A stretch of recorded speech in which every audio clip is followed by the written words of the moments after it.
Geeks, né, pela palestra, pela apresentação.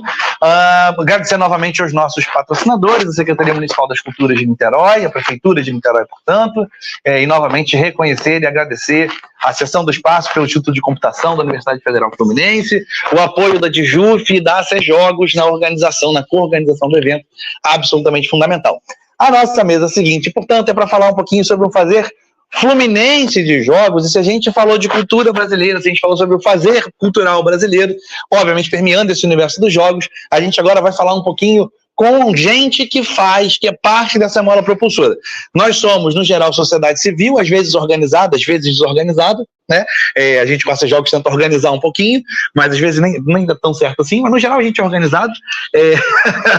Estamos dentro da universidade e quando a gente fala, portanto, de inovação, quando a gente fala, portanto, desse processo, tem um outro agente que não pode faltar, a tripla hélice da inovação, quádrupla para alguns, quíntupla para outros, mas o clássico é a tripla hélice da inovação. A gente não pode deixar de fora desse jogo o poder público. É absolutamente fundamental que eles estejam jogando junto com a gente. E para isso nós montamos essa mesa, para ter a oportunidade de poder conversar. Eu vou chamar o palco, que peço que vocês recebam com uma salva de palmas. Primeiramente, eu vou chamar Ladies First, Dani Araújo, subsecretária das Culturas da Secretaria Municipal das Culturas de Niterói. Obrigado pela sua presença. E, na sequência, não menos importante, o nosso querido Maurício Hirata Filho, diretor de investimentos da Rio Filme. Satisfação enorme te receber, meu irmão, por favor. Queridos, eu combinei com eles coisa semelhante com o que combinei com o Geeks. Disse, acho que a gente tem que fazer um pouco de um bate-papo, né? Parte apresentação, parte papo, eu acho que vocês podem ajudar a gente.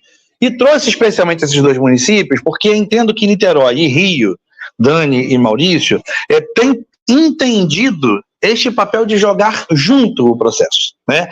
Entendem que cultura não é levada por ninguém, né? Não é o governo que leva a cultura a lugar nenhum, mas ao mesmo tempo é impossível produzir e fazer cultural sem que haja participação dos governos, porque afinal de contas é como a sociedade resolveu se organizar há alguns milhares de anos, né? Especialmente no modelo mais presente, mais atual, desde a Revolução Francesa, né? Iluminista.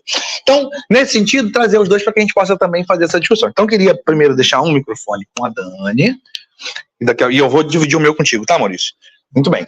Então é o seguinte, esse é um papo, portanto, sobre estas questões. Primeira provocação que eu queria fazer, portanto, vou começar pelo Maurício. Maurício tem uma história longa com o nosso setor de games, Dani.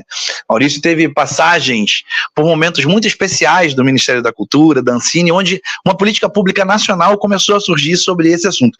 E eu queria, portanto, antes então de fazer as perguntas, até ser educado e elegante, né, permitir também que vocês primeiro deem as suas saudações. Vou começar dessa vez pelo Maurício e depois, Dani, faça a sua saudação para o público que está aqui e para quem nos ouve em casa. Ok, Marcos, tudo bem? Obrigado pelo convite, por estar aqui no Game Dev. Enfim, eu acho que já um pouco iluminado pela última palestra, falar um pouco da minha história de jogos, começar bem do começo mesmo. Eu, como vocês, minha trajetória de jogos começa, obviamente, como jogador. Acho que meu primeiro contato foi, de fato, um Atari. Era um grande fã de Defender. Embora eu não tivesse um Atari, meus primos tinham um Atari, eu nunca tive um Atari. Mas eu cheguei a jogar coisas ainda mais arcaicas. Eu tive amigos que eu cheguei a jogar Príncipe da Pérsia num MSX de fita. Levava 60 minutos para carregar o jogo. Você viu o tape deck girando, a gente ficava conversando, e aí o tape deck ali girando, carregando o jogo e tal. E era um jogo de texto, porque não lembra, assim, Príncipe da Pérsia naquela época era um jogo de texto. Você jogava, você vai entrar ou não vai entrar? Entrou, caiu no calabouço. Caraca, a gente desenhava um mapinha para saber se virava à esquerda, virava à direita, um labirinto. E eu cheguei a jogar, esse jogo eu nunca achei num PC, um jogo chamado Karatê, que era um jogo que tinha 6 botões, era chute alto, chute médio, chute baixo, soco alto, soco médio, soco baixo, eram 2 pauzinhos, um na frente do outro. Ah, tá bom. Desculpa, por causa do microfone a gente acaba falando mais baixo. E eu lembro que você só apertava os botões, ele ficava só os braços e os pés não se mexiam, e vinha um pouquinho para trás, um pouco para lá. Enfim, e desde então, segui minha trajetória nos jogos. Meu primeiro jogo que eu tive mesmo no PC, um 386, foi Doom. Um amor pelos FPS começou aí. Hoje em dia, enfim, ainda tenho uma relação muito próxima com FPS. Eu jogo um jogo que está, enfim, em sua franca decadência, mas que eu ainda acho simpático, eu ainda gosto, que é... Esse não tô Claro. Eu acho que a gente consegue... Oi. Alô? Oi. Estão ouvindo aí? Tá saindo? Tá, né? Então, mas, sim. Aí, enfim, mais recentemente é isso, assim, eu ainda sou um grande fã de FPS, e tenho um hábito de jogar um jogo que, assim, eu sei que está morrendo, as pessoas não ligam muito mais pra ele, mas eu gosto de Overwatch, eu jogo Overwatch, enfim, é isso, eu sou tanque. Alan tá te julgando. Bravamente. Aí, ó. Eu? Não, sou diva. Sou Renato. Olha só. Já fui prata no competitivo, atualmente caí para bronze 3 porque eu não tenho jogado muito, mas enfim, isso aí ficou mudando a porcaria das coisas, a diva ficando sendo nerfada, é um inferno, eu achando que eu tenho mais vida do que eu tenho, meu escudo dura mais do que dura, enfim, é um saco. Mas indo para a parte que importa mesmo, como eu falei, eu trabalho na gestão cultural há muitos anos, eu, enfim, entrei na gestão cultural, especificamente na gestão do setor audiovisual, lá nos idos de 2003, no primeiro governo Lula, enfim, num projeto chamado Doc TV, que é um projeto de fomento à produção de documentários para a televisão pública, e tive uma passagem, depois pelo Ministério da Cultura, para a Secretaria do Audiovisual, onde eu desenvolvi o segundo programa do Ministério da Cultura de desenvolvimento de jogos, que foi o Game BR Games, desculpe, que foi o BR Games, em 2009. Aí foi um edital que eu criei e que, enfim, teve um impacto importante naquele momento, e depois, quando eu fui para a Ancine, aí passei um período grande lá, de quase 10 anos, nos quais, enfim, tentei levar a questão dos jogos mais à frente. A gente chegou a fazer um movimento importante com análise de impacto regulatório sobre o setor de jogos eletrônicos, de alguma forma se tornou uma referência interna na Ancine para ações de desenvolvimento do mercado de jogos eletrônicos, de alguma forma acho que contribuiu um pouco também para essa trajetória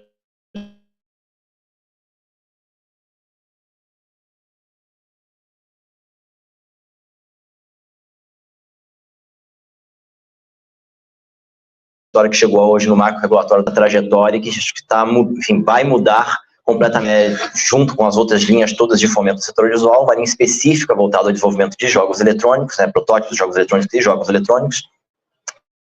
E também abrimos as possibilidades para um conjunto de outros editais abarcarem os jogos eletrônicos também como uma parte natural do ambiente audiovisual. Essa é a visão da Rio Filme, a minha visão, ou seja, que o setor de jogos eletrônicos ele é uma parte do setor audiovisual, ele é um tipo de obra audiovisual, tem suas particularidades, eu sempre falo isso, todas as obras audiovisuais têm suas particularidades, as pessoas sempre falam, nossa, mas jogos eletrônicos é diferente, amigo, documentário é diferente de animação.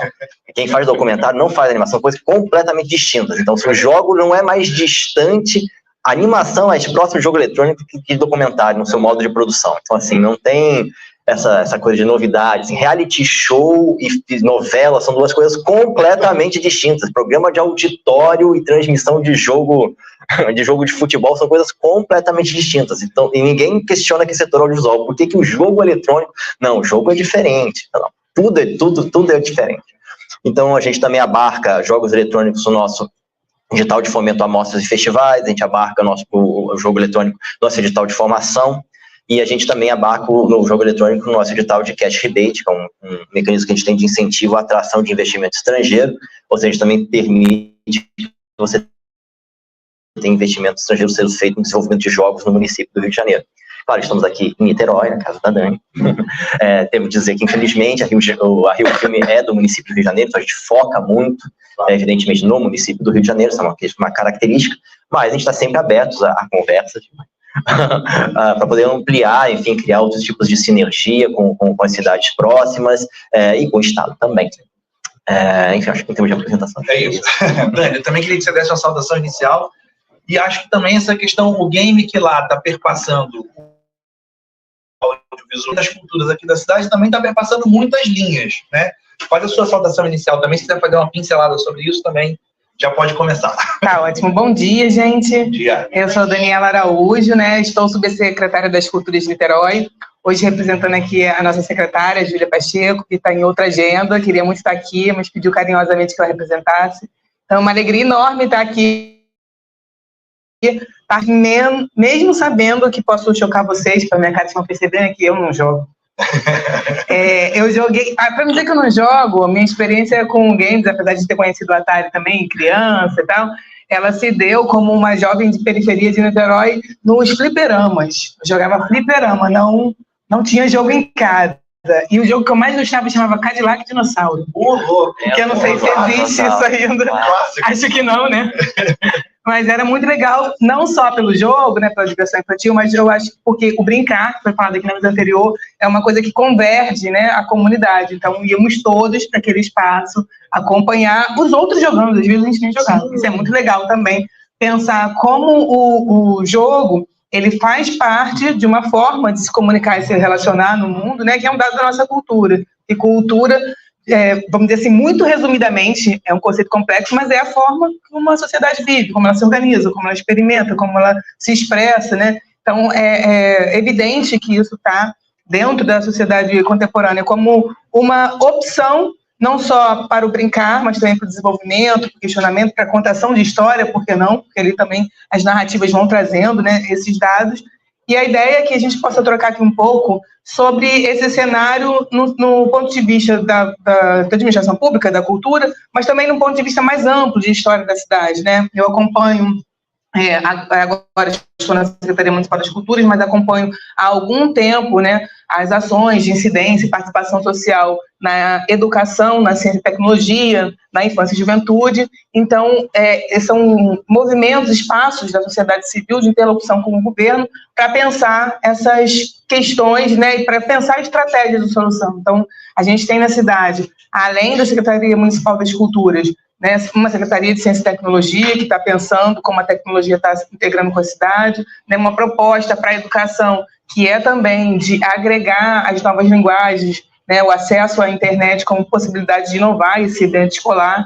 E a gente tem uma história na cidade de movimentos que se organizam em torno disso, tanto da sociedade civil, né, como interlocuções com o governo que vão gerando um acúmulo nesse cenário que a gente tem hoje, em que a gente começa a conseguir força, né, e organização coletiva, também uma pauta da mesa anterior, para desenvolver e melhor implementar, né, o fomento, que é, vamos dizer assim, a forma como o governo tem de construir em conjunto, né? Não é fazer por, não é levar para, mas é de fomentar e a gente conseguir construir estratégias que apoiem os setores de uma cadeia produtiva, e o game é uma delas, né, a se estabilizar e construir estratégias de atuação que dialoguem e fomentem o desenvolvimento da cidade. Então, a gente pode pensar o audiovisual, que é minha praia, eu podia ter falado dessa outra identidade também, né?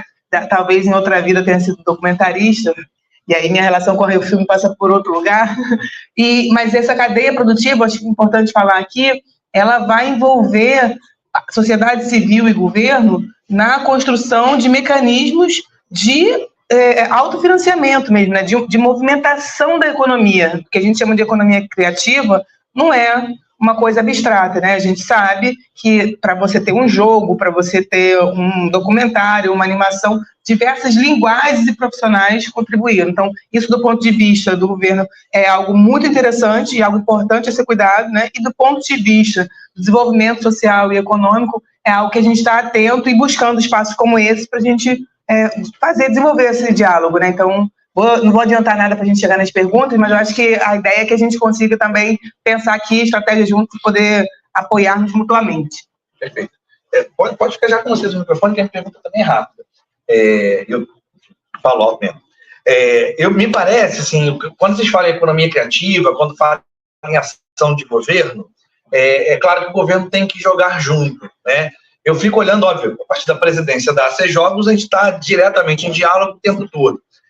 Eu olho lá, Hirata, lá na Rio Filme, e eu me lembro, eu não canso de contar essa história, do nosso primeiro papo, né? Eu estava recém-presidente, a associação meio que recém-formalizada, e o cenário que a gente encontrou lá, Dani, foi um cenário desafiador, que o Hirata vinha, a Rio Filme vinha de 2 editais de jogos, que só não deram vazio porque algum desavisado achou que dava para entrar.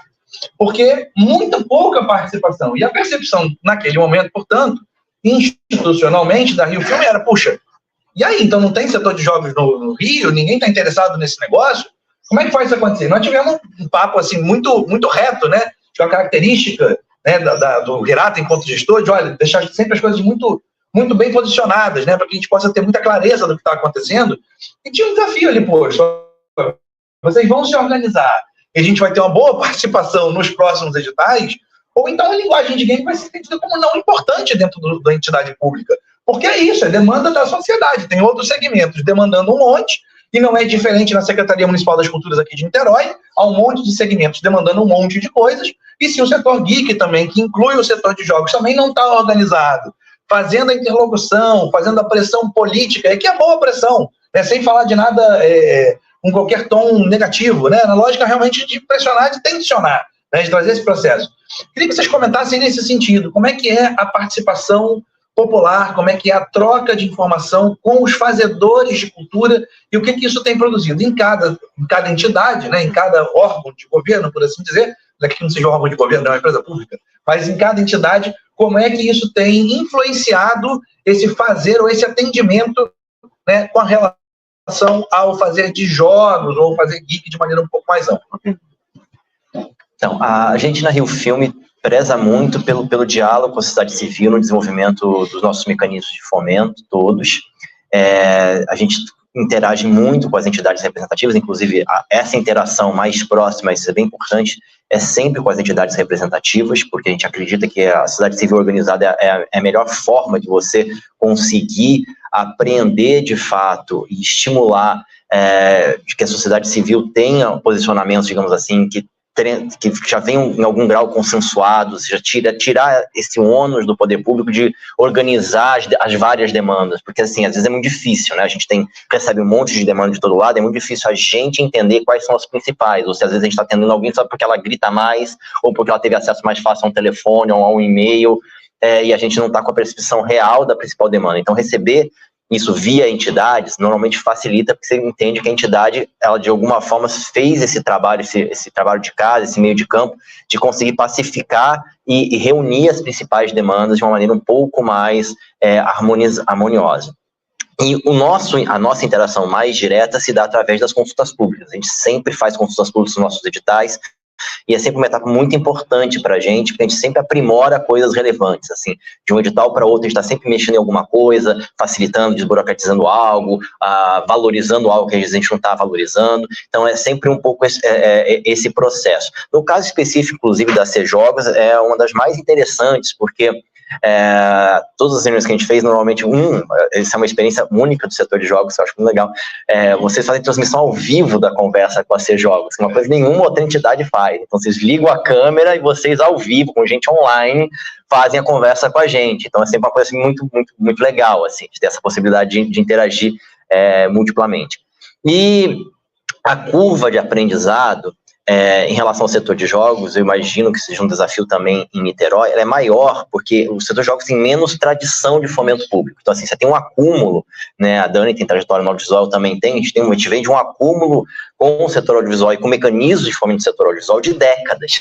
E o setor de jogos é alguns anos. Então, assim, a gente precisa aprender mesmo. Então, a curva é maior, entendeu? Entender, por exemplo, qual que é o valor do protótipo, entender o que se exige num protótipo de entrega, o que é razoável exigir, o que não é razoável exigir, os modelos de negócio, tem particularidades, são específicas, por exemplo, microtransação é uma questão que só existe em jogo eletrônico, é uma questão que é relevante, quando o edital da Rio Filme, por exemplo, que é o edital reembolsável, é uma questão que ela é relevante, modelos de negócio que o próprio setor de jogos renega, diz assim, esse modelo de negócios não é interessante. A gente viveu todo esse debate em torno do marco legal dos jogos, em torno das bets, você de separar o que é bet do que é jogo eletrônico, garantir que você não tenha no fomento público aos jogos eletrônicos espaço para esse tipo de coisa. Então, todas as questões que surgiram desse diálogo. E é isso, assim, acho que a gente tem conseguido chegar em editais bem mais afinados, bem mais específicos, tem essa bola que está quicando na nossa frente também, que é começar a debater o edital de distribuição, exatamente, ou seja, a gente começou falando com a associação, falou, nesse momento ainda o foco no desenvolvimento é importante, mas em breve já teremos um volume de jogos onde a gente pode debater um edital de distribuição, um edital de investimento em P&E, em promoção, em divulgação, enfim, que eu acho que pode ser bem interessante para a gente dar esse próximo passo. Vamos aos intervalos comerciais. Vou aproveitar que estou no intervalo, vou falar confessar um segredo para vocês aqui. eu venho, né, para o governo depois de 20 e poucos anos de sociedade civil. E quando eu estava na sociedade civil, né, eu coordenei por muitos anos uma ONG chamada Bem TV, Educação e Comunicação, que atua aqui em Niterói, trabalha com audiovisual, fotografia, desenvolvimento de aplicativos, né?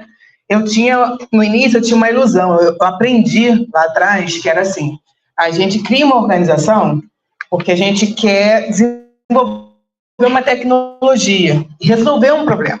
Quando esse problema acabar, essa organização não precisa mais existir, porque ela já cumpriu sua missão. Então, se você tem uma organização para a fome, quando a fome no mundo acabar, né, você não precisa mais atuar.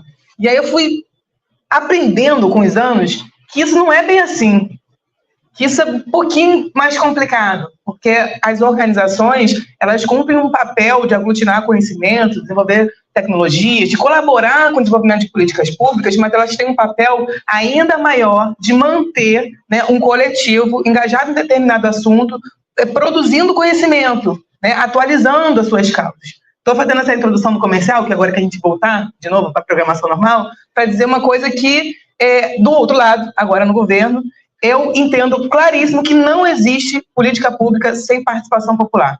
Não existe. E se existir, ela não vai ser suficiente, porque ela é sempre uma parte, né, da resolução de uma questão que só será qualificada com essa coletivização. E aí a gente pensa, poxa, mas é difícil, né? A gente está num coletivo, numa pequena empresa, na universidade, desenvolvendo pesquisa, como é que a gente vai dar conta de ficar participando de coletivo para construir, sei lá o que, com o governo? Nossa, é muito difícil. Isso é um pouco difícil, mas para acalentar no nosso coração, isso é um processo, né? Não é uma ação pontual que você faz, vai lá e resolve. Por que eu estou dizendo isso, né? Porque eu acompanho, através desses coletivos, né, que eu falei anteriormente, como a educação, a ciência e a tecnologia, há muitos anos, um desejo, um acúmulo e uma coletivização das pessoas em torno de pensar o acesso universal à internet, as tecnologias nas escolas, né, a própria linguagem de programação como uma linguagem importante e necessária na formação das crianças e adolescentes, e isso ainda está caminhando. Isso é um processo, né, social, cultural, que ele vai sendo desenvolvido, e a política pública ela vai, digamos, bebendo dessa fonte, né, se apropriando dessa fonte.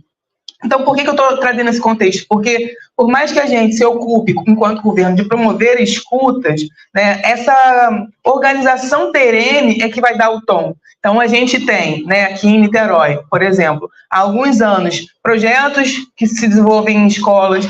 A gente vem também acompanhando há alguns anos o movimento geek, que cada vez mais está se organizando, fazendo as suas reivindicações, trazendo as pautas, e o resultado disso ainda é pequeno, né? Ele ainda é insuficiente para o tamanho, assim como é em todas as áreas, tá? Não é na área do game. Mas você vê, por exemplo, a Niterói é organizado num conselho, né, municipal das culturas, que faz parte, né, do tripé da cultura, que a gente chama, para desenvolver as ações. A gente tem que ter conselho, que é organizado nas câmaras setoriais, a gente tem que ter um fundo, a gente tem que ter uma organização grande para que os acúmulos aconteçam. E esses setoriais que eu mencionava do conselho são mais de 20, acho que são 21.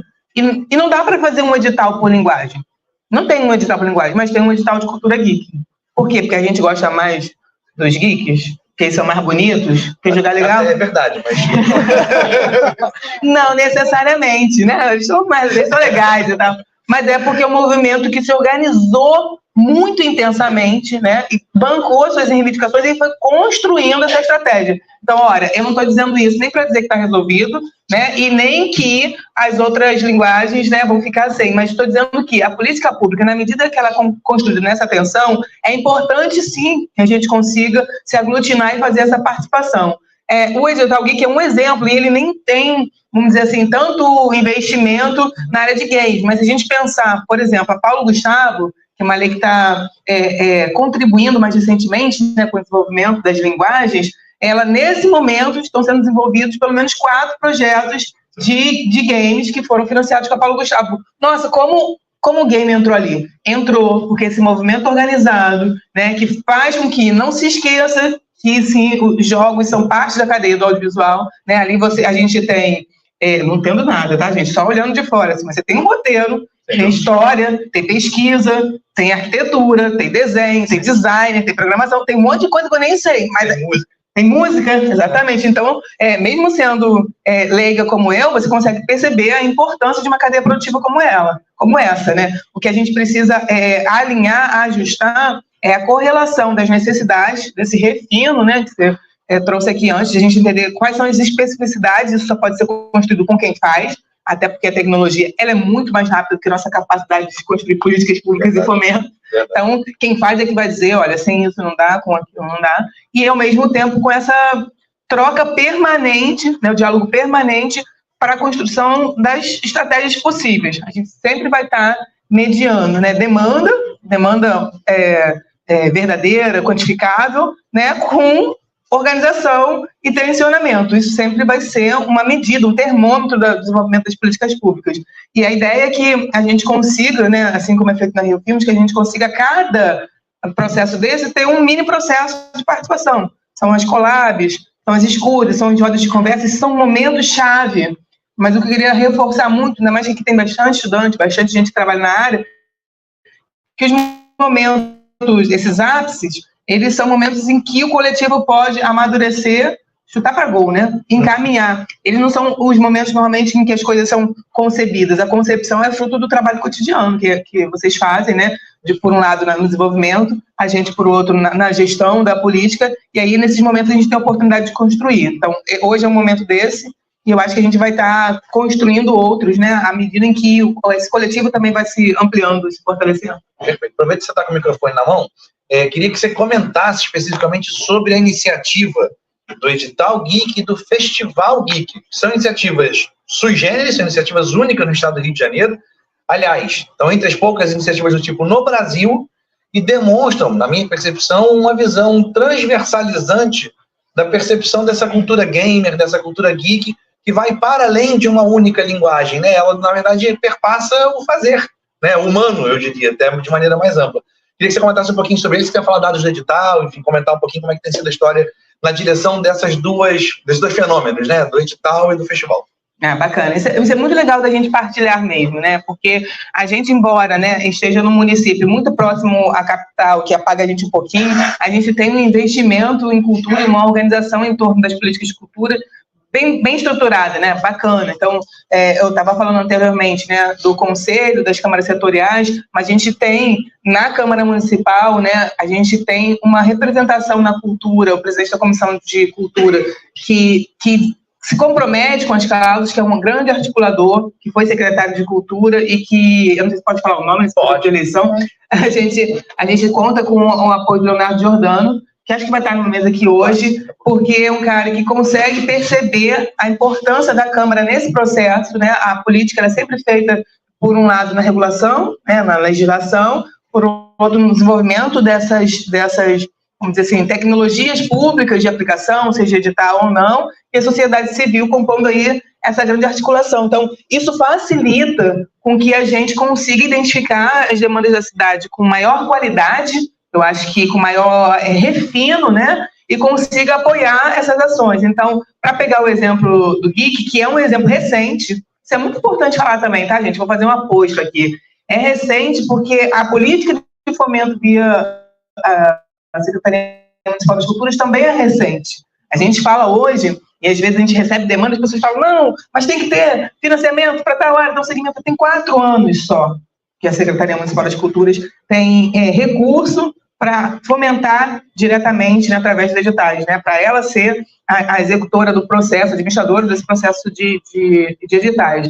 E aí é importante a gente pensar que os movimentos organizados desses últimos 4 anos também têm sido fundamental para construir essa implementação. A gente vai dialogando o tempo todo para saber exatamente como a gente pode aportar.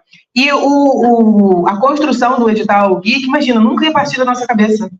Nunca, né? Porque não faz parte, né, da nossa experiência nesse mundo, programar, jogar e tal. Ela só se deu nesses últimos 4 anos porque a organização desses coletivos foi fundamental. Então, a gente teve 2 editais, eu não vou encher vocês com dados não, porque já tem gente dormindo, mas a gente fez 2 editais de cultura geek, né, que eles são organizados e construídos com o movimento, que é uma coisa que, vou te falar, dá trabalho, né? Porque tem nuances, tem necessidade, então eles têm sido construídos dessa forma. O primeiro, com menor aporte, o segundo a gente conseguiu ainda agora ampliar, né, valor e quantidade. A gente constrói a partir das câmaras setoriais, das reuniões, né, com o próprio segmento, teve uma escuta na Paulo Gustavo para, por exemplo, identificar quais eram os valores e as demandas. Isso foi modificado, o que a gente tinha previsto foi diferenciado, né? E a construção coletiva gera esse meio do caminho. Certamente o movimento vai dizer, não era o recurso necessário, a gente queria mais recursos para mais projetos. E a gente vai falar, não, é o possível, né? Mas uma coisa é consenso, acho que entre o movimento social, né, e nós da secretaria. É preciso fomentar e é preciso devolver para a cidade. Então, eu acho que o festival vem nesse sentido. Isso é muito bacana, a gente percebe isso em vários segmentos. E o Games é um deles.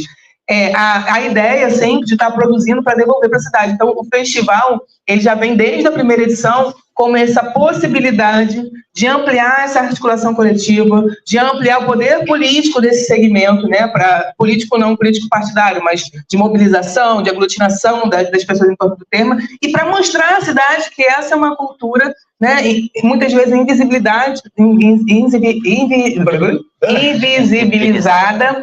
tanto do ponto de vista do fomento quanto, né, da fruição, mas que ela existe. Então, ocupar espaços como Teatro Popular, um festival, né, levar às escolas, colocar na mídia esse movimento, faz uma retroalimentação desse segmento, né? Faz com que as pessoas sejam reconhecidas, se sintam valorizadas e, enfim, remuneradas pelo seu trabalho, mas, ao mesmo tempo, mostra para a cidade que existem vários fazeres culturais, né, escondidinhos por aí, e que eles são de extrema importância, né, para a nossa cidade em termos econômicos, culturais, né, e também de lazer, né? Então, não sei se eu respondi essa pergunta, Márcio, mas a ideia desse tipo de financiamento, né, que ele é sempre, né, parcial, ele sempre... Ih, caiu, legal. A ideia desse tipo de financiamento é sempre fomentar. E aí eu vou falar isso com cuidado para não deixar ninguém triste, né? Dificilmente o município vai conseguir bancar 100% ou dar a qualidade necessária de fomento para qualquer linguagem ou segmento, né? O caso dos games é um exemplo clássico disso. Imagino que seja muito mais caro do que o que está previsto no último edital. Mas, ao mesmo tempo, quando você fomenta, você cria a possibilidade daquele segmento ter um colchão e a partir daí articular. Então, vamos pegar o exemplo do festival, né? O festival é um festival pequeno, mas é permitido, por exemplo, que parcerias e articulações sejam feitas para ampliar, né? Tem uma coparticipação aí na divulgação, às vezes na produção do material. Isso acontece também com relação à produção, que a gente percebe que muitas pessoas circulam de umas para as outras. Então, essa forma de manter uma condição mínima e, de, ao mesmo tempo, né, fomentar aquele segmento para que ele se expanda. Então, acho que o objetivo maior da política pública é sempre subsidiar, né, em parte, o que é necessário para que aquele movimento se amplie. E voltou não, então, para você. Aí, quem estava na internet caiu, né? Não, tá bateria para tudo. Pelo menos por mais uma hora, se ficar uma hora sem luz, a gente ainda está bem. Renata, eu queria entender, dentro da lógica que a Dani traz, esses desafios, né? De fato, a gente, pelo menos no setor de jogos, a gente não entende que vai viver de edital. Mas tem uma clareza assim, programática para a gente, é definidor. Nós não buscamos uma política de editais que sirva a financiar integralmente todas as nossas produções. É claro que você pode ter, não é que todo artefato cultural que vai ser produzido tenha que ser comercial. A gente pode ter um debate sobre isso específico. Mas é lógico que a gente vive um setor, eu vou falar setor e mercado, eu estou evitando falar indústria e serviço. O momento da nossa classificação nacional de atividade econômica está acontecendo, então, para a gente não enviesar nada para lugar nenhum. Mas a gente vive um mercado, portanto, uma produção, um setor produtivo, que tem potencialidade financeira, econômica, né? E, nesse sentido, portanto, não é razoável, inclusive porque atrapalha a fila, né? Não é razoável alguém fica o tempo inteiro obtendo editais e vivendo de edital. A lógica não deve ser essa. E me parece muito premente, muito acordado com essa lógica, o que vocês têm feito lá na Rio Film. É uma lógica de produção de protótipo, uma lógica de produção de jogos completos. a atuação para a gente poder fazer a ação de ir ao mercado, como fomos ano passado, no que era o Big Festival, né? Agora se transformou em Games com Latam. Queria que você comentasse um pouquinho isso, dessa perspectiva de como é que a gente pode ir complementando as políticas para dar porta de saída, para que não tenha sido só a construção do protótipo ou de um jogo completo, mas seja de fato o salto da empresa. Eu brinquei muito durante a Lei Paulo Gustavo, né, que a gente andou o estado pra caramba, eu brinquei que era um pouco um balão de oxigênio. O que a gente precisava, na verdade, era botar o balão, mergulhar e sair do outro lado do rio. Se eu chegar até a praia, aí beleza, eu vou vender água de coco, eu vou vender camarão, tá tudo tranquilo. O difícil é chegar até a praia, né? Muita gente morre tentando nadar porque a praia não consegue, porque financiamento de produto audiovisual é caro mesmo, a gente sabe como é que é, o Brasil, taxa Selic, dinheiro aqui custa caro, enfim, outras discussões que poderiam ir mais longamente e demorariam o resto do dia. Então, nesse sentido, eu queria que você comentasse um pouco dessa estrutura da política que vocês têm construído lá na Rio Filme, nesse entendimento de provocação e de crescimento do setor produtivo. Então, primeiro, acho que é importante contextualizar o setor audiovisual e os jogos eletrônicos no ambiente do setor cultural. Eu vou falar mais alto, não tem problema. Parece que Eita, no ambiente do setor cultural. Evidentemente, assim, acho que foi falado aqui na primeira mesa, eu concordo 100%, a cultura não é feita e não é criada pelo Estado, graças a Deus que não é assim. Graças a Deus que a cultura ela é viva, ela existe, ela não é o Estado não consegue contê-la e não é necessidade da cultura que existir o Estado para que ela exista. Então, essa é uma das melhores coisas mais belas da cultura, é que ela é viva enquanto tiver seres humanos que interagem entre si, haverá cultura, haverá produção de poesia, vão fazer jogo, vão filmar, se tiver condição de filmar. Então, isso é inevitável e isso é muito, muito saudável. Como a Dani também bem pontuou, a política cultural é fundamental e necessária para estimular que a produção cultural exista de uma maneira em que os fazedores de cultura tenham remuneração, consigam se sustentar fazendo cultura, que não seja apenas uma coisa que, digamos assim, se realize no sacrifício das pessoas, que as pessoas que têm vocação para a produção cultural, elas consigam sobreviver e viver de cultura dignamente. Então isso é muito saudável, mas não pode ser uma dependência. E daí, nesse âmbito, o audiovisual ele tem uma diferença, porque diferente de outras formas culturais, isso não é o caso único do audiovisual, mas acho que o audiovisual é o mais nítido, produzir audiovisual com qualidade competitiva é muito caro. Mesmo hoje em dia, com celular, com a popularização da digitalização, enfim, eu fui uma pessoa que fiz faculdade de cinema numa época que eu aprendi a filmar com película e moviola, mas mesmo hoje em dia, se você vai produzir algo que você quer que seja competitivo, vai bater numa sala de cinema, vai estar na Steam de uma maneira competitiva, isso vai ser caro de produzir. Então, é preciso que você crie mecanismos de aceleração. Se você como país acredita que essa é uma produção que ela é relevante, você precisa criar mecanismos de aceleração. Isso não vem do chão, isso não vem do além, você tem que empurrar. Internacionalmente também é sempre muito importante a gente contextualizar. Muita gente tem ilusão de que a produção audiovisual só no Brasil é que depende do Estado. Em outros lugares, imagina, os Estados Unidos, que tem produção de verdade, lá é tudo privado. Uma mentira. Não existe, eu vou repetir, eu sempre repito isso com muita ênfase, não existe produção audiovisual em nenhum lugar do mundo, com raríssimas exceções, os Estados Unidos não são uma delas, sem fomento público expressivo, tá? Só para vocês terem uma ideia, o estado da Geórgia, que é um dos 50 estados dos Estados Unidos, tem um fomento anual da ordem de 20 a 30 bilhões de dólares, público. Tá? Gente, eles fomentam o quê? Coisas que vocês viram. Eles fomentam Game of Thrones, eles fomentam Walking Dead. Pega um filme, qualquer filme, Vingadores, rola os créditos pro final e vê as últimas coisas que aparecem. Você vai ver um pêssego enorme escrito Estado da Geórgia. Você vai ver Nova Zelândia Film Commission. Você vai ver Film Commission da Espanha. Isso é dinheiro público financiando Vingadores, financiando Game of Thrones, financiando toda a produção profissional. Então, assim, é assim que está estruturada a produção audiovisual no mundo, tá? Isso vale para o Brasil, evidentemente, e vale para os jogos eletrônicos. Em caso particular da Rio Filme, a Rio Filme é uma empresa pública que tem como objetivo principal fomentar o setor de audiovisual da cidade. Isso significa, como o Márcio falou, torná-lo sustentável, ou seja, impulsioná-lo de uma maneira que ele consiga girar. A gente não tem ilusão de que vai deixar de existir esse fomento, mas a gente tem o entendimento de que a nossa ação tem que gerar aceleração, ou seja, não pode ser uma coisa pontual onde o meu incentivo ele gere um produto que vai morrer aqui. Não, tem que gerar um produto que vai conseguir gerar renda, que vai conseguir girar e vai conseguir multiplicar esse investimento.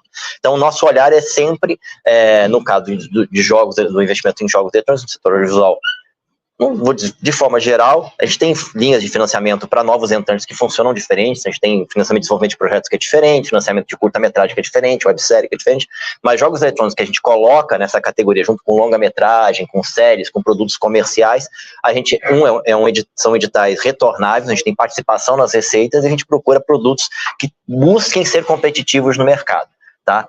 Também é sempre importante dizer isso, gente, isso não é uma análise de valor, tá? Não é que produtos não competitivos no mercado sejam piores de qualidade, não tem nada a ver com isso. Tem a ver com eles têm um outro olhar, eles têm uma outra intenção, e a gente acha que com os recursos limitados que a gente tem na Rio Filme faz mais sentido a gente tentar investir em produtos que busquem essa competição, busquem conquistar mercado, busquem tentar ocupar espaço, porque a gente acha que é a melhor forma de multiplicar esse investimento. E lembrando que a gente fala de dinheiro, e parece que a gente está falando, multiplicar o investimento, que a gente fala, uma conta bancária, vai entrar dinheiro. Não é. Dinheiro, gente, é remuneração para pessoas. Significa que aquela empresa vai conseguir contratar mais profissionais, vai conseguir investir em novos produtos, entendeu? E isso vai fazer essa roda girar. É disso que a gente está falando, profissionais, técnicos, criadores, artistas do setor de jogos eletrônicos tendo trabalho, tendo mais trabalho, entendeu? Então, esse normalmente é o olhar que a gente tem. E uma coisa que você não perguntou, mas eu fiquei com isso na cabeça desde a primeira palestra, foi bem que eu vou que eu gosto, que é uma coisa que eu acho interessante, que é esse desafio, do jogo brasileiro. Essa é sempre uma questão que me preocupa muito. Enfim, eu fiz cinema, fiz mestrado também em audiovisual, então tem um olhar acadêmico que de vez em quando vem, assim.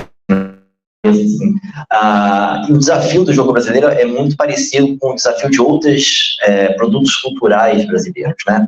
E a primeira coisa, uma visão muito pessoal minha, Paulo Emílio Salles Gomes, enfim, um grande crítico de cinema, falou uma frase, enfim, icônica do cinema brasileiro, não sei se vocês conhecem, que ele diz assim: o pior filme brasileiro diz mais sobre nós do que o melhor filme estrangeiro.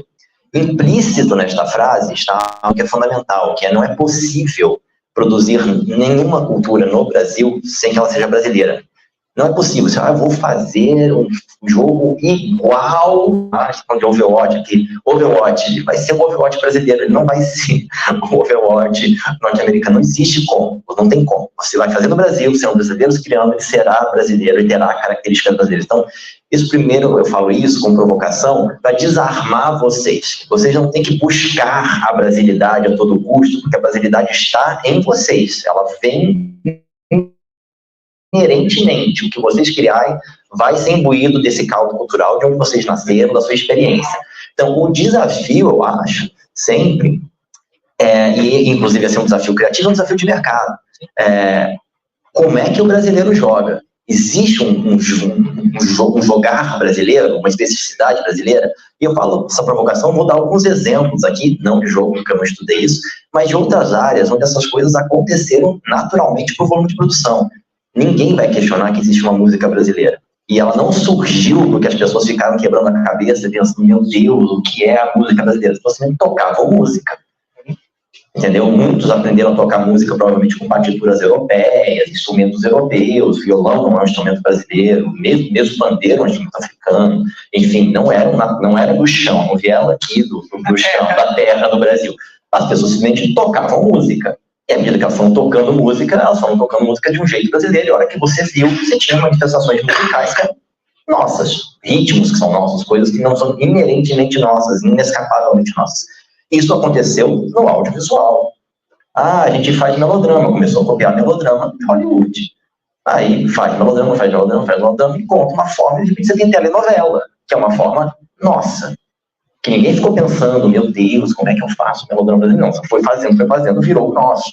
Comédia, esse é um fato inenarrável, assim, a comédia brasileira. Inclusive, a gente ri um pouco de comédias estrangeiras E só a gente ri de comédia brasileira. É um fenômeno muito particular, inclusive. As pessoas lá fora não gostam de comédia brasileira, não é porque é ruim, é porque eles não entendem o nosso humor. Nosso humor é nosso, entendeu? E foi surgido assim. Então, a minha provocação para vocês, como criadores de jogos, e talvez esse seja o grande desafio criativo de mercado, é se o dia que alguém encontrar essa jogabilidade brasileira, essa coisa que eu não sei o que é, entendeu? Que o brasileiro gosta de fazer, e você conseguir capturar isso, você vai ter um jogo de sucesso nacional que talvez suplante outros sucessos. Não sei se vocês sabem disso, mas assim, enquanto no audiovisual, né, existe uma batalha muito forte entre o audiovisual brasileiro e estrangeiro, e a gente em alguns campos ganha muito, como na TV aberta, outros perde muito, como no cinema.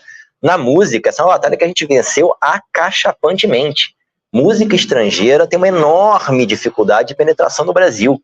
Enorme. As pessoas gostam de Taylor Swift, gostam, mas elas gostam muito mais de Maiara e Maraísa. Verdade. Entendeu? Mas não tem nem comparação. Você nem começa a entrar na comparação, entendeu?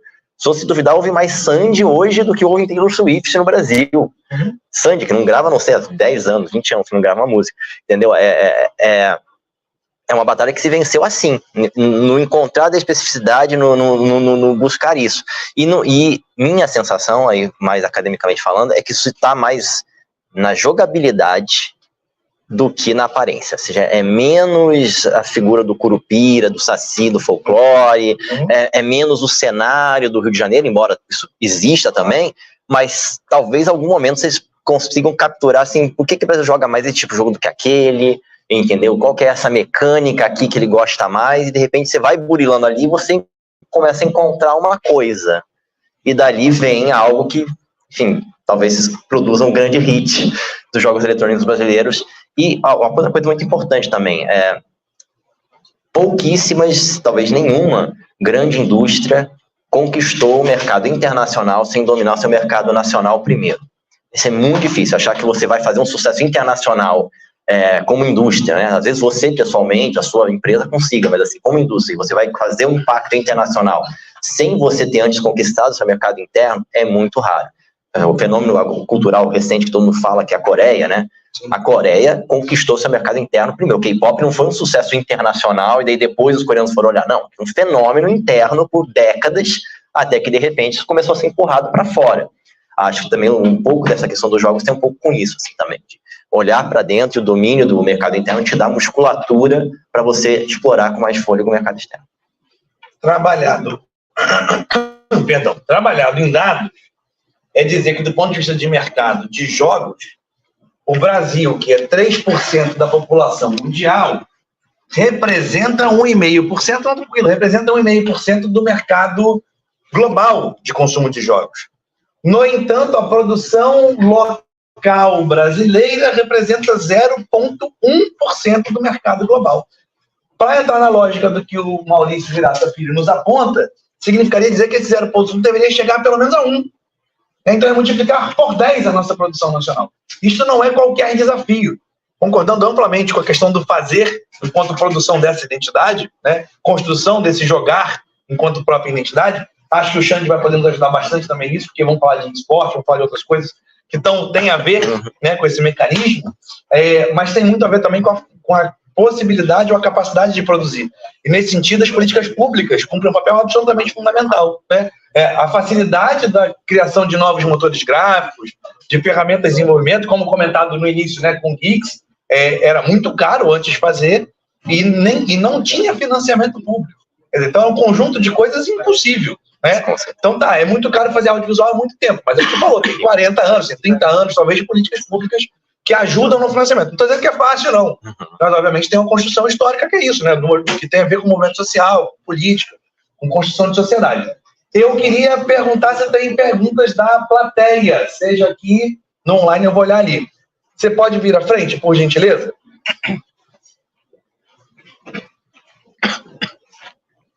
Eu não sei se o microfone está funcionando nesse tempo.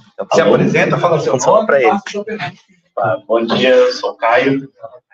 A minha pergunta é justamente nessa questão que você trouxe, quase uma brasilidade inerente ali ao contar histórias, a arte como um todo, e que acho que nos jogos a gente tem esse desafio da internacionalização, não só de você vender os produtos para fora com facilidade, Então, você bota na Steam, você consegue ter uma distribuição para qualquer lugar do mundo, com preços localizados, e você tem um retorno muito maior com moedas valorizadas, mas também do trabalho que você pode fazer com empresas estrangeiras, e você acaba tendo a fuga de desenvolvedores brasileiros que nunca chegam a montar uma identidade nacional. Os nossos produtos, eles rendem pouco. Você vai fazer aqui um jogo que vai ter sucesso, ele não vai se comparar com um jogo que tem pouco sucesso produzido nos Estados Unidos, e aí você vai e desenvolve para uma empresa estrangeira, um salário baixo para você vai ser mais lucrativo do que ter uma empresa de sucesso no Brasil, e aí acaba desmotivando. Então, eu queria entender como vocês enxergam esse desafio de a gente criar essa identidade nacional produzindo aqui e manter os nossos talentos, convertendo isso para dentro e não tendo essa fuga de cérebro, de identidade e nunca construindo essa identidade. Bom, obrigada. Obrigada pela pergunta. Vou tentar falar alto, o pessoal vindo no fundo.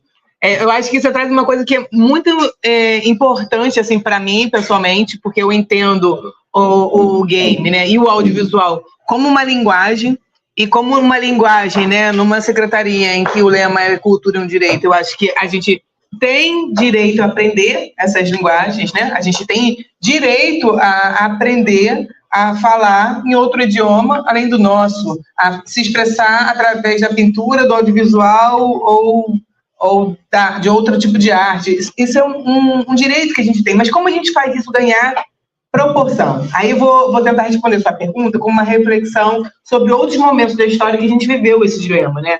A gente, quando o computador chegou no Brasil, e logo depois a internet chegava no Brasil, primeiro eles chegam via governo, né? Foram os primeiros compradores dessa tecnologia. Então isso devolve para a gente, historicamente, a responsabilidade, né, de olhar para o campo, entender o quão promissor ele é para fazer os devidos investimentos. Sim, esse é um ponto. O segundo ponto é que quando a gente começou a entender, através desse olhar do governo, né, em que aquilo era inevitável e importante, o primeiro passo para criar um mercado consumidor foram as escolas. O primeiro passo foi, então, manter um computador em cada escola.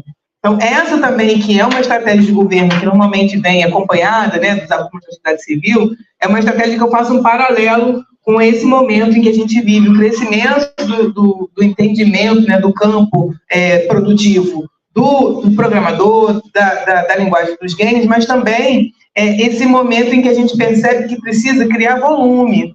Para criar volume, a gente tem que defender, né, essa linguagem, essa cadeia produtiva, esse consumo, vamos dizer assim, de uma produção interna, de uma linguagem que a gente não está acostumado. Eu cresci achando que filme brasileiro era ruim. Até começar a fazer filme, começar a dominar a linguagem, pensar, não era ruim, é porque eu fui alfabetizada numa linguagem estranha. Eu sabia filme importado, enlatado, e achava que aquilo era o que era legal. Então, quando a gente consegue fazer uma amplificação das nossas vozes, nesse contexto mais socialmente amplo mesmo, né? Entender a importância de você ter uma linguagem de programação na formação dos estudantes, e digo, não estou falando na universidade, estou falando das crianças e adolescentes mesmo, né? O como é importante a gente desenvolver programas e jogos que tragam essa interação com a nossa forma de jogar, com a nossa, né, com o nosso visual, com o nosso lúdico, e a gente vai ampliar de dentro para fora esse mercado a ponto de, sim, pressionar o poder público, porque esse é o papel de diálogo que tem que existir sempre dos dois lados, e, ao mesmo tempo, ganhar essa maturidade. Essa maturidade produziu até um ponto que achamos aqui algumas possibilidades, não vai ser uma só, né? Não vai ter determinados ritmos e estéticas que vão fazer sentido para um grupo ou para o outro. Mas acho que o momento é esse, de pensar como a gente expande de verdade, assim, as interfaces em cima da possibilidade dos jogos como uma grande contribuição cultural, tanto para o mercado cultural, mas estou dizendo cultural no sentido mais amplo possível da palavra. Eu acho que isso vai ajudar a gente assim como a gente fez com a internet e com o computador, entender a programação, a linguagem de jogos e toda essa arquitetura mais complexa como algo inevitável para o mundo que está se desenvolvendo, né? Um mundo muito mais acelerado e tecnológico também. Não que seja solução, mas eu digo um paralelo que possa ser um caminho para a gente pensar. Quer? Não. Obrigada a você. Então, pergunta ali. Queridos, já temos demais essa pergunta? E a gente vai finalizar essa mesa para poder partir para a mesa seguinte. Eu queria já aproveitar, antes, enquanto o nosso espectador, né, vem ao palco fazer a pergunta, só avisar que a gente vai fazer uma inversão na agenda. Tá? O Leonardo Jordano teve um probleminha com a agenda dele e o Xande Teixeira já está aí fora. Então, parece que seria 11h20, vai ser 11h20 mesmo, que é daqui a pouquinho, mais uns minutos, né? E aqui era 10h40, a gente está invertendo a ordem para ela ficar depois da palestra de 11h20, tá? Por favor, se você apresente também, fale seu nome e faça a sua pergunta. Meu nome é Ricardo de Moraes, eu sou produtor cultural há algum tempo, desde o tempo que as pessoas diziam eu sou produtor cultural e moro em Santa, então era uma coisa meio que, enfim, esquisita, né? As pessoas não tinham um determinado comprometimento profissional com a produção cultural. Então eu acompanho o ordenamento da produção cultural, fui buscar conhecimento na academia, né? Então me formei como produtor cultural, né? Fiz uma pós-graduação também na área da educação, mais voltado para a produção cultural. O que acontece? Assim, eu sou meio aqui, até pelos 66 anos quase, um ponto fora da curva, né? Porque a grande maioria, esmagadora maioria aqui da sala, é composta por pessoas que nem aos 30 anos chegaram. Mas, enfim, a razão de eu fazer esse depoimento primeiro é a seguinte: eu, há 30 anos atrás, estive envolvido num projeto, né, que tinha um viés pedagógico que tinha 3 suportes: uma exposição fotográfica, um vídeo, né? Na época a gente filmava em mini DV, só para vocês terem uma ideia. Então, assim, depois voltamos para a Betacam para poder exibir, né? Está no vídeo até hoje, enfim. E aí a terceira foi uma revista. Então eram 3 suportes para a gente passar aquela mensagem com esse viés pedagógico que eu estou falando para vocês. Vai fazer 30 anos, não, está fazendo 30 anos essa produção esse ano, e a gente exibiu, começou a divulgar no ano seguinte, e é isso que a gente resolveu fazer agora. Vamos fazer visitar todos esses lugares que a gente visitou há 30 anos atrás, e vamos ver o que mudou, né? Que políticas públicas, quais políticas públicas fizeram com que aquelas regiões se desenvolvessem, né? E aí a gente faz um balanço, um olhar crítico para ver como é que isso daí aconteceu. Bom, então reunimos 3 caras da produção original e nós ganhamos mais 2 para a produção atual. Enfim, todo mundo tem a mesma média de idade, né? E aí, vamos lá, vamos fazer. Aí, o que se pensou imediatamente? Uma revista, um vídeo e uma exposição fotográfica. Eu falei assim, peraí, a gente vai falar com quem? Com todo mundo da nossa cidade? Aí os caras falaram assim, não, a gente vai fazer um trabalho pedagógico, a gente vai poder dirigir, vai poder fazer o produto, vai poder gerar o produto com uma linguagem que vai atingir a todos. Eu falei assim, peraí, mas o suporte disso aí, será que vai atingir a todos? Eu falei, mas por que você está falando isso? Eu falei assim, vem cá, a gente não pode fazer games, né, com todo esse conteúdo? A gente não pode trabalhar com realidade visual aumentada? Vamos viajar um pouco, não vamos ficar só nisso, não. Vamos abrir a cabeça e vamos falar com a galera. Aí os caras falando assim, cada um, cara, como é que vai fazer isso? A gente não sabe nada. Eu falei assim, deixa comigo.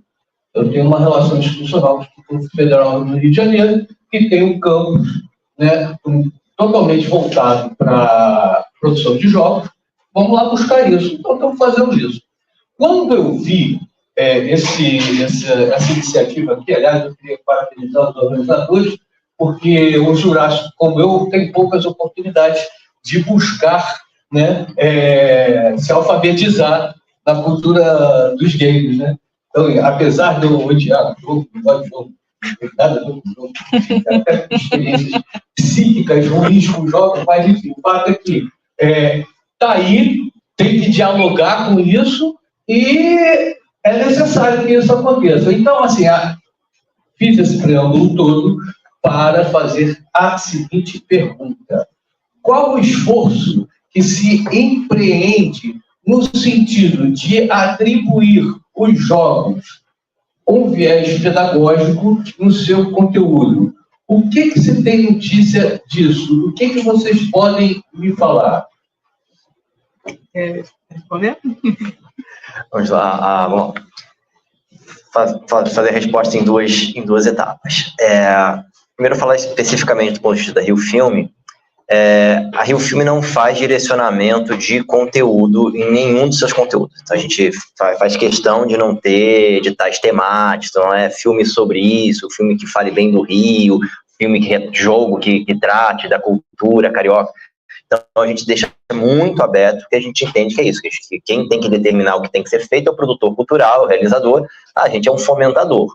Então, a gente não faz esse tipo de direcionamento. Isso vale, inclusive, no caso, direcionamentos para a produção de conteúdos didáticos. Não há nenhuma vedação, mas também não há uma exigência de que ele seja didático ou não seja didático. Não sou a melhor pessoa para responder a segunda parte, vou fazer o melhor que eu consigo. Talvez o Márcio podia estar aqui, porque eu sei que essa é a área dele, especificamente. Existe todo um segmento de jogos específicos voltados para a formação, jogos didáticos, serious games, onde jogos didáticos também se inserem, que são jogos que têm como objetivo justamente usar a jogabilidade, os mecanismos dos jogos eletrônicos para promover, enfim, conhecimento, promover, enfim, a educação das pessoas. Isso é um segmento que existe, enfim, e que tem, acredito que aproximações com a secretarias de educação, provavelmente tem um diálogo mais facilitado, que se entra mais perto da categoria de material didático, junto com vídeos didáticos, enfim, livros didáticos, jogos didáticos, são coisas que eu acho que entram nessa categoria de instrumento mais voltado para a formação e educação. Não é bem o objetivo, por exemplo, da Rio Filme, que é uma instituição voltada ao desenvolvimento da indústria do setor audiovisual, então, portanto, normalmente a gente mira em entretenimento, né? Normalmente a gente mira naquilo que consegue gerar receita, enfim, de mercado, que não é propriamente dentro do mercado educacional, que é um mercado que tem suas particularidades, né? Compra por escolas, compra públicas, tem uma dinâmica diferente do que o mercado consumidor tradicional. Não sei se eu respondi muito bem, mas eu vou tentar complementar também com uma pincelada mais genérica, não é minha área específica, mas se você observar, né, em Niterói a gente tem, através da Secretaria de Educação e Ciência e Tecnologia, ou as duas ainda juntas, não tenho certeza, um evento anual que promove a aplicação de conteúdos de games nas escolas, chama Hackanit, se não me engano. As escolas produzem coisas dentro de atividades específicas. Essa é uma possibilidade, né?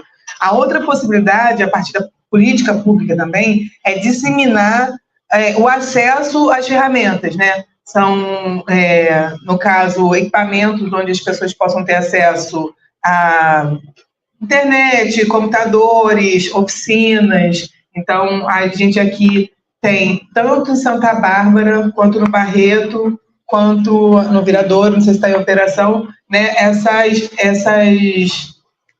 grandes naves do conhecimento, né, a gente chama de plataforma digital, onde esse tipo de conteúdo e de formação está ali como um passo formativo, um caminho inicial, um conhecimento, o primeiro contato, né, que vai existir toda uma trajetória depois para se desenvolver. E eu acho que a principal, vamos dizer assim, articulação disso tudo é a sociedade civil organizada, que se dedica também, né, a fazer formações, experimentações em diversos segmentos do audiovisual, mas acho que o desenvolvimento de programação é um deles, ainda bem, né, incipiente, guardadas as dificuldades tecnológicas, inclusive de mão de obra, para fazer esse tipo de oficina, mas elas estão aí, esses movimentos pulverizados, né, por hora organizados num seminário como esse, por hora mais dispersos, mas assim, existe um movimento que está pensando, né, desde a formação até o consumo final, porque o momento que a gente vive é um momento de costurar. Isso, o espaço de hoje é um pouco para costurar tudo isso também. A gente já encerrou aqui, Márcio. Vocês são incríveis. Eu queria, olha, mais uma vez, né, pedir, por favor, uma salva de palmas. Né? a gente, esse seminário, esse summit, né, esse seminário, esse encontro, é muito com este intuito, né, que a gente possa fazer a troca de informações, tem informações de muitos campos diferentes, porque o game é, no final das contas, essa transversalidade, né, que vai conversar sobre ciência, tecnologia e inovação, sobre cultura, sobre esporte, sobre educação, sobre saúde, e a gente precisa, de fato, ter um trabalho que perceba e que faça a sociedade perceber esta função transversal dos jogos, eletrônicos ou não, mas vamos, né, especificamente aqui falar dos eletrônicos, e para que a gente possa, de fato, desenvolvê-lo como ferramenta socioeconômica, como ferramenta de desenvolvimento da própria sociedade, como eu tenho dito, Maurício, uma ferramenta que não seja só, Dani, uma ferramenta para um futuro brilhante, né, mas que possa ser para um presente cheio de oportunidade. Chega desse futuro que nunca chega, né? De fato, a gente precisa botar a mão para acontecer. Então, queria demais agradecer a vocês, digo que vocês possam retornar aos seus lugares. Muito obrigado pela presença mais uma vez. Uma salva de palmas a ele.